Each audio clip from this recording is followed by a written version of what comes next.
Once again, this is brought to you by Channel IHB 1020.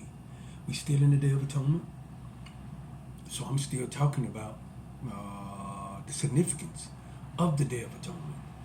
And if you haven't seen my video, I've been breaking down the significance of the Day of Atonement and what Christians call the Lamb of God. And I know I've upset a lot of people.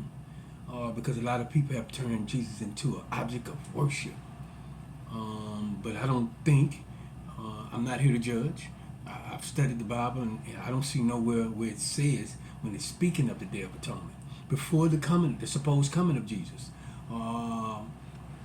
that it should be an object of worship, an object of praise, an object of giving glory to. I think if we deal with common sense, if you create something, let's say, I don't know, people need something, and you create an object, you create something to, I don't know, let's say a pill. People are suffering, and you create a cure to cancer, and it's a pill, and you're going to name that pill Jesus, and then you decide, hey, here go this pill, and it cures cancer, and you think they should be saying, praising the pill, or they should be thanking you.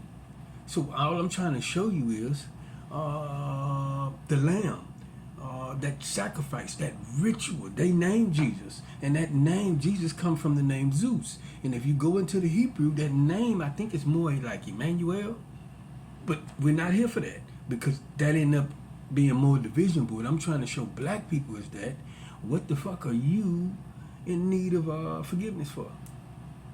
What really happened is you lost the war, and when you lost the war, the church over there, not the church that we talking about right now, not the church that I be talking about, and I kind of do be talking about the church right now, but I'm talking about the Roman church. They wrote a playbook. They took from the mother of the book, what Egyptians we call right now the Holy Tablets. They took from that, bits and pieces of that, knowing our story, knowing what it says about us, and they added to it. Because one thing about the truth stand out, like the Quran say, clear from all falsehood, and they're going to be stuck with this book. And they took the lamb and made it an object of worship. And it wasn't supposed to be an object of worship. It was just supposed to be a ritual done in order to reconcile the people back with God. Right? I'm not saying the truth don't exist. I'm not saying the word don't exist. And I'm not saying the word became flesh. But if you go study our books, the word, the truth, these are some different things. Just hear me out. Just hear me out. And they then took the word and assigned it to Jesus, which is Zeus. They then took that name, Zeus. I'm not speaking of Emmanuel. They then took that name and said, the word is this nigga. The light is this nigga. This and that. If you go study our books, it breaks the light down in a different way. It breaks the truth down in a different way. It breaks the light, the truth, the word down in a different way. Right? That sacrifice is nothing but a sacrifice for sin, for the guilty. In order for you to search for that, in order for you to try to participate in that, which they do every Sunday, which the ancestors led me to, hey, they doing this every Sunday. And not only they doing it, they're going into the Holy of the Holies, which they supposed to. Go in the Holy of the Holies and sprinkle the mercy seat a couple of times and exit. But these niggas are going into the Holy of the Holies. And I'm speaking of the preachers of the day that do this. I ain't saying everybody do this, but they going into the Holy of the Holies. The ancestors showing me and committing the robbery. Give me everything you can give me right now.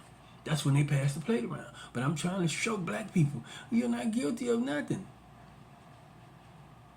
You're not. It's like, what the fuck did you do? A war went down. You lost the war. You lost everything you had. Your spirituality. They stole all that from. Not stole it. They robbed you of all that. I guess you could say they won it, because you win the war. Okay, everything you got that's valuable is mine. But they changed the story on us. Everybody know. Listen, hear me out. We didn't caught the white man in so many motherfucking lies. It's ridiculous. Just hear me out. We didn't caught this nigga in so many motherfucking lies. It's ridiculous. Yet we gonna believe the book that he gave us? Come on, niggas. We done caught this nigga in so many lies. It's unbelievable. but we gonna believe the book he gave us. No, everybody know. I don't give a damn, preachers, whoever, they know they took from the main book. They took bits and pieces, and what we got, whether it's the Quran or this, it's watered down. It's not the real book. It's watered down. So what I'm trying to show y'all, that lamb that they named Jesus, that ritual that they named Jesus, it's nothing but a sacrifice to clear the conscience of guilt and sin. But what are you guilty about, nigga? What did you do? You didn't do nothing. You lost the war. You lost everything you had. And what really happened is that you've been stripped of your royal clothes. And these motherfuckers, I don't give a fuck, preachers, imam, they know you are naked. They know you are in want. And they know how to take advantage of that shit. Trust me, everybody know. Everybody know this. They know how to take advantage and tax you dearly for being in want. But they know that's what that whole sacrifice, that ritual is for those that have sinned, or those who feel guilty for something. And everybody know the powers that be, these motherfuckers, imam, I don't give a fuck. Their whole goal is to make you feel guilty, because if they don't, why would you accept that? You gotta feel guilty. Or give you a promise of something. We're gonna give you heaven. We're gonna promise you heaven. I know you're going through hell over here, black people. All the hell you done worked, just hear me out. All the hell you done went through. You done went through a war and lost everything.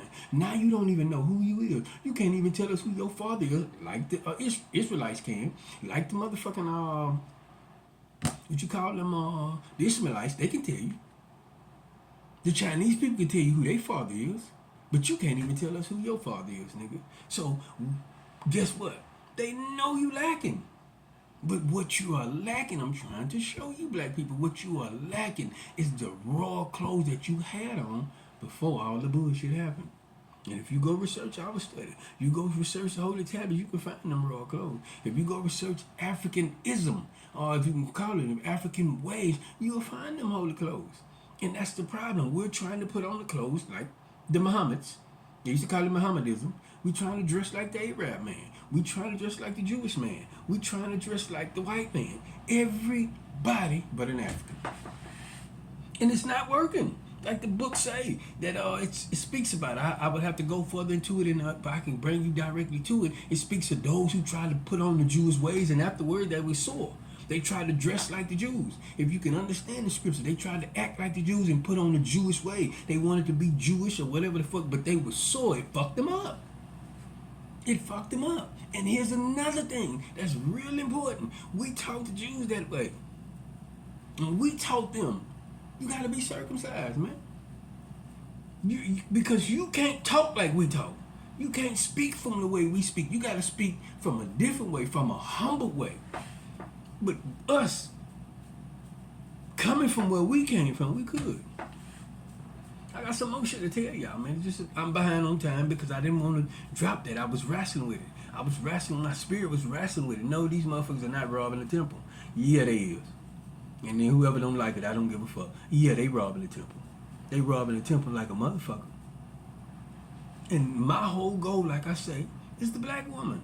Showing you that she is divine. Showing you that she needs to be protected. Because everybody knows, here's something we all know.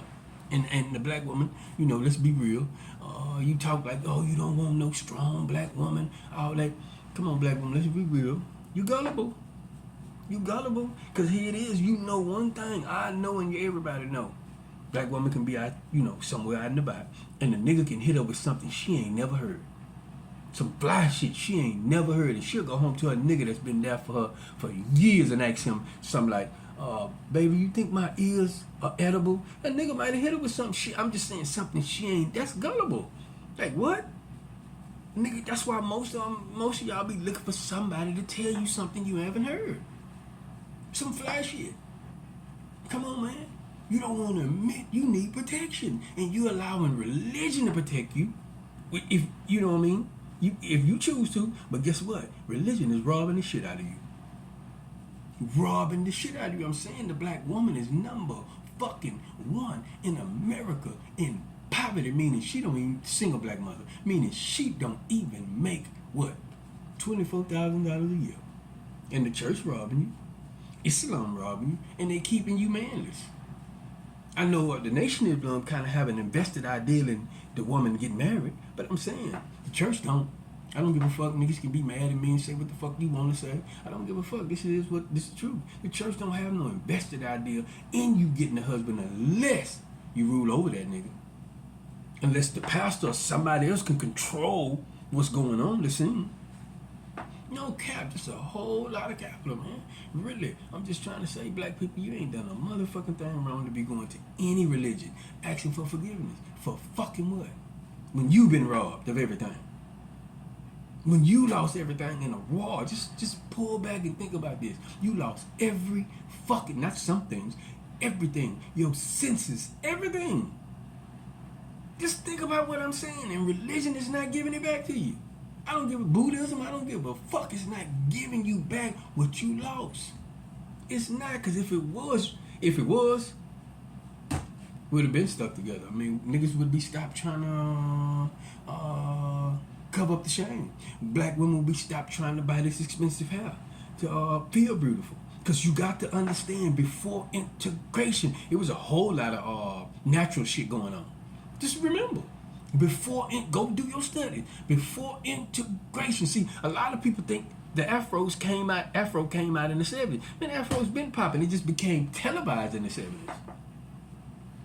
They try to say it came out. No, black women and black men, we've been popping out. They just once integration came, then they started to take an interest of us. But if you go back and even look at Africa, Afros ain't nothing new. But they got us thinking it came out in the 70s.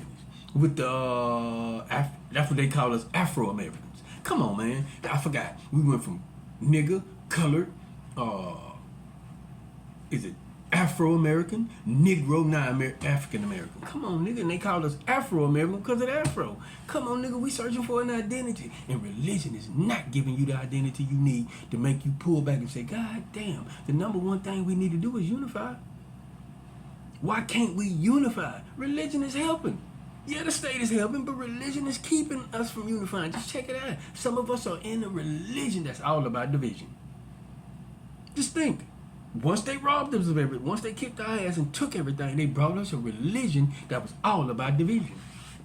Knowing the answer to us rising up and getting it back was going to be unification. So they gave us a motherfucking religion. Think about it. That's about division.